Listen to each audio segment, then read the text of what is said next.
बच्चों बहुत स्वागत है आप लोगों का आज की क्लास में। मैं हूं आपका केमिस्ट्री टीचर सुनील यादव। बच्चों आज एक नए टॉपिक के साथ आपके साथ हूं। आज मैंने टॉपिक लिया है बच्चों रिडॉक्स अभिक्रिया से। बच्चों रिडॉक्स अभिक्रिया से मैंने आज का जो पहला प्रश्न आपके सामने लिया हुआ है, ये एक महत्वपूर्ण प्रश्न है जो विगत वर्ष की परीक्षा में भी बोर्ड के प्रश्न पत्रों में पूछा गया था। बच्चों Cr2O7 माइनस 2 प्लस H2O, साम्य का चिन्ह है 2Cr2O4 माइनस।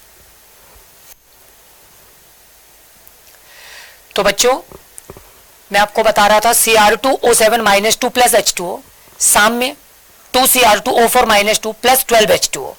ठीक है बच्चों, अपन को बताना है कि जो क्रिया है ये किस प्रकार की रासायनिक क्रिया है। ठीक है, यहां पर ऑक्सीकरण की क्रिया हो रही है, अपचयन की क्रिया हो रही है, रिडॉक्स अभिक्रिया हो रही है, या कुछ और अन्य प्रकार की अभिक्रिया है। इसको देखकर अपन को ये अवलोकन करना है और समझना है। तो बच्चों चलते हैं इस प्रश्न के हल पर। वही रासायनिक समीकरण मैंने आपके सामने मेंशन कर रखा है। बच्चों मैं आपको बता दूं, ये जो पदार्थ है Cr2O7 माइनस 2 और इसकी क्रिया से जो बना हुआ पदार्थ है 2Cr2O8 माइनस 2, हमको इन दोनों पदार्थों का अवलोकन बहुत अच्छी तरह से करना है। मैं आपको जानकारी दे दूं कि इस अभिक्रिया में दोनों पक्षों पर जो भी आयन होंगे बच्चों, ना तो उनमें ऑक्सीकरण की क्रिया हो रही है ना तो उनमें अपचयन की क्रिया हो रही है। और जब ऑक्सीकरण और अपचयन दोनों ही नहीं हो रहा तो सीधी सी बात है इनमें रिडॉक्स अभिक्रिया भी नहीं होगी। ठीक है, महत्वपूर्ण बात है ये बच्चों। इसके अलावा मैं आपसे बता रहा था, ठीक है, दोनों ओर का जो क्रोमियम है ना Cr, तो क्रोमियम का जो ऑक्सीकरण अंक है दोनों पक्षों में क्या है बच्चों, +6 है। तो यह भी एक महत्वपूर्ण बात स्पष्ट करता है कि दोनों तरफ क्रोमियम का जो ऑक्सीकरण अंक है वो +6 है। अतः यह एक सामान्य अभिक्रिया है। इसका मतलब यह है कि हमको जो रासायनिक समीकरण दिया गया है, यह रासायनिक समीकरण एक सामान्य रासायनिक समीकरण है।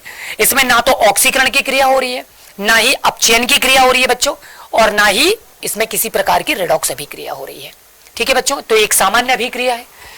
इसके अलावा बच्चों मैंने अगला प्रश्न ले रखा है जिसमें आपको मैं ऑक्सीकरण अंक निकालने के लिए महत्वपूर्ण जानकारी दूंगा, जिसमें सबसे पहले Na2H2O3, दूसरा मैंने लिया बच्चों K2Cr2O7 और तीसरा मैंने लिया KMnO4। तो बच्चों इस कंपाउंड में मुझे सल्फर का, इस कंपाउंड में आपको क्रोमियम का और इस कंपाउंड में मुझे आपको मैग्नीज का ऑक्सीकरण अंक निकालकर दिखाना है।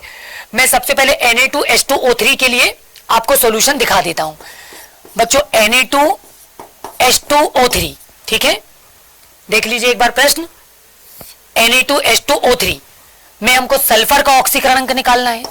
ठीक है बच्चों, तो करना क्या है, जितने भी कंपोनेंट है सबको प्लस करके लिखिए। तो 2Na plus 2 sulphur plus 3 oxygen equal में 0 लिख लीजिए बच्चों। सोडियम का चार्ज +1 है, सल्फर का हमको कैलकुलेट करना है, और ऑक्सीजन का -2 है। इक्वल में हमने 0 ले लिया है पहले से ही, तो 0 लिखते चलेंगे बच्चों। ये हो जाएगा +2 प्लस 2s, ये हो जाएगा -6 इज इक्वल टू 0। बच्चों इसको यहां पे सॉल्व कर लेंगे, हो जाएगा 2s - 4 इज इक्वल टू 0। बच्चों इसको सॉल्व करेंगे तो 2s इज इक्वल टू आ जाएगा +4, s इज इक्वल टू आ जाएगा +4/2। ये सॉल्व हो जाएगा तो वैल्यू आ जाएगी +2, यानी इस पर्टिकुलर कंपाउंड में सल्फर का ऑक्सीकरण अंक +2 आएगा। ठीक है बच्चों, इसी तरह बच्चों अगला जो प्रश्न हमारे सामने है K2Cr2O7। तो जल्दी से K2Cr2O7 के लिए चलेंगे। K2Cr2O7 बच्चों, K2Cr2O7 में 2K plus 2Cr plus 7O is equal to 0। तो बच्चों 2 पोटेशियम का +1 प्लस 2Cr प्लस 7 ऑक्सीजन का -2 इक्वल 0। तो बच्चों ये हो जाएगा +2 plus 2Cr -14 is equal to 0। बच्चों ये हो जाएगा 2Cr -12 इज इक्वल टू 0। तो 2Cr इज इक्वल टू +12, और बच्चों Cr इज इक्वल टू आ जाएगा +12/2, यानी कि क्रोमियम का जो ऑक्सीकरण अंक आएगा वो आ जाएगा +6। इसी तरह से नेक्स्ट कंपाउंड आपके सामने है, और वो नेक्स्ट कंपाउंड आपके सामने है KMnO4। तो बच्चों KMnO4 का ऑक्सीकरण अंक भी हम देख लेते हैं जल्दी से। KMnO4, तो बच्चों K + Mn + 4O is equal to 0। तो बच्चों पोटेशियम का +1, मैग्नीज का फाइंड करना है, मैग्नीज का +4, ऑक्सीजन का -2 इज इक्वल टू 0। तो +1 plus Mn -8 is equal to 0। तो बच्चों आ जाएगा 8 और ये, तो Mn -7 इज इक्वल टू 0। बच्चों यहां पर वैल्यू रख देंगे तो Mn ये हो जाएगा +7। ठीक है बच्चों, इस तरह